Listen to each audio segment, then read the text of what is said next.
What if I told you that WWE's grand plan for Nikki Bella's return might actually be a major misstep? At first glance, it seems like a straightforward nostalgia push, a way to bring back one of the more recognizable female names from WWE's past and pair her with current talent to generate some buzz. But if you start connecting the dots, you might see things from a completely different angle. This isn't just about bringing back Nikki Bella for the sake of it. This could be a much deeper issue that fans aren't really thinking about, and it's not being discussed enough. That's what needs to be explored.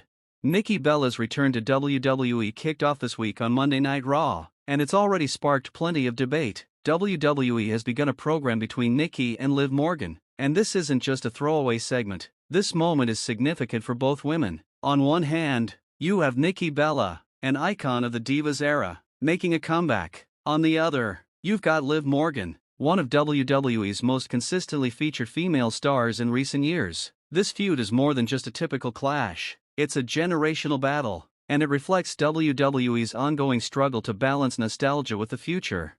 Now let's be honest, Nikki Bella has always been a polarizing figure. Some fans adored her, others saw her as a product of an era that prioritized looks and celebrity over wrestling skill. Personally, I respected what Nikki accomplished, but I was never a die-hard fan. And yet, when I saw her step into this new program with Liv Morgan, I was intrigued. It looked like WWE had a plan. Nikki was back, and she was set to be a stepping stone for Liv Morgan, someone with undeniable star power. The idea seemed solid. Nikki could get some screen time, ride a wave of nostalgia, and ultimately help elevate Liv by putting her over at a major event. Evolution 2, taking place on July 13th, would have been the perfect stage for that. Liv needs credible opponents. She needs high-profile matches to maintain her momentum. And Nikki, as someone with name recognition and past accolades, fit the bill. So the initial angle on Raw played out. Liv attacked Nikki, getting some serious heat. It was a great way to kick off the feud. Liv as a heel, Nikki seeking sympathy. Sure, Nikki has always been more effective as a heel than a babyface, but you could work with this dynamic. Fans would get behind the returning veteran. Liv could showcase her heel persona, and Nikki's name value could draw eyeballs. It was all coming together.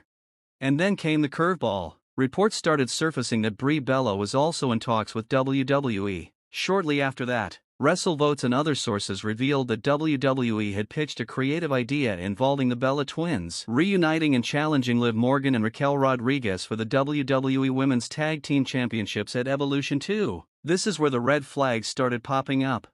Now, I've already talked before about how this kind of move could be bad news for Liv Morgan. She's been on a roll. She's had high-profile feuds. She's become a fan favorite, and WWE has clearly been behind her. So the idea that she would lose the tag titles, or even take a back seat to a nostalgia act like the Bellas, that feels like a step backwards. Not just for Liv, but for the entire women's division.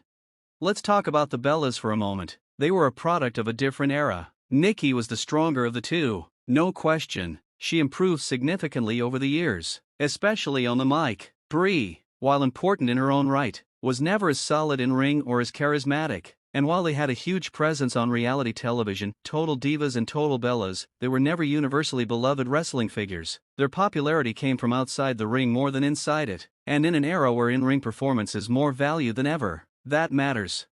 This isn't the return of someone like Trish Stratus or Lita, legends who were loved by fans across the board and who could still hold their own in the ring. Nikki Bella hasn't wrestled full-time in a decade. That's a long time. This isn't someone who's been staying active on the indie circuit or training behind the scenes. She's been away, focusing on business, motherhood, and reality TV. Expecting her to return and perform at a high level against someone like Liv Morgan, who's been grinding consistently, seems unrealistic. The ring rust will show, and while Nikki always had charisma, it's not going to carry her through a 10-minute match in 2025 if her body isn't up to speed.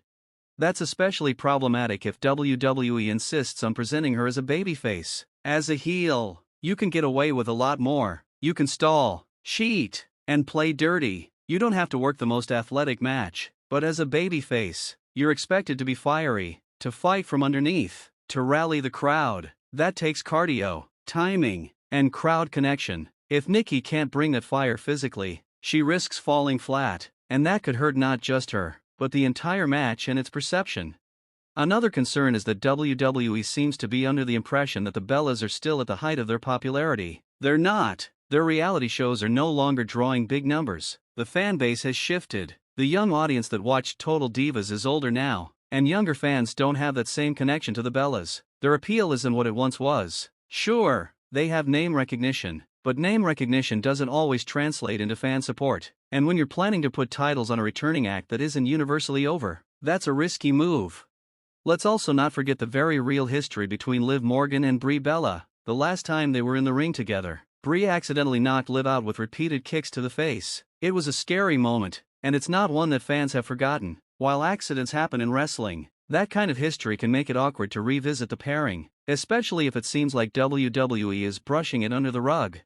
Then there's the bigger picture. WWE has an opportunity right now to build the next generation of female stars. Rhea Ripley, Liv Morgan, Bianca Belair, these are the women who should be at the center of the division. Bringing back the Bellas to take up that space again feels like clinging to the past instead of investing in the future. It's not just about giving them a feel-good moment, it's about what that moment costs in terms of momentum, screen time, and credibility for today's roster.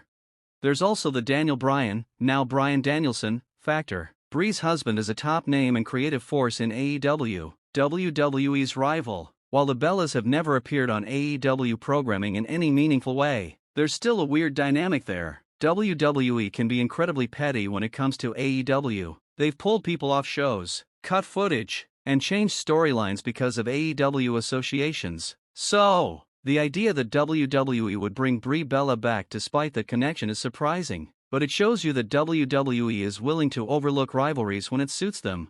It's clear Nikki Bella is motivated to return. She said as much in a recent Sports Illustrated interview. She wants to do something big again, she wants her child to see her in the ring, and she wants Brie to join her. That motivation is understandable, and from a personal point of view, it's admirable. But wrestling isn't just about personal dreams, it's about storytelling, performance, and fan investment. If this return doesn't deliver, it will feel hollow. So the big question is, will WWE really go through with this? Will they actually put the tag titles on the Bella Twins? Because if they do, it could derail the momentum of Liv Morgan and Raquel Rodriguez. It could send a message that even now, in 2025, WWE is still willing to prioritize nostalgia over progress, over hard work, over consistency. Evolution 2 is just around the corner. July 13th is coming fast. This could be a massive moment for the women's division or a major misfire. We're going to see what WWE decides. But from where I'm standing, the signs aren't great. Nikki Bella's return might seem like a feel-good story on paper, but in practice, it's a gamble that might not pay off. And in trying to recreate the past, WWE might just be hurting its future. Let me know what you think. Do you want to see Nikki and Brie back in the title picture? Or is it time for WWE to leave the past behind and focus on the stars of today?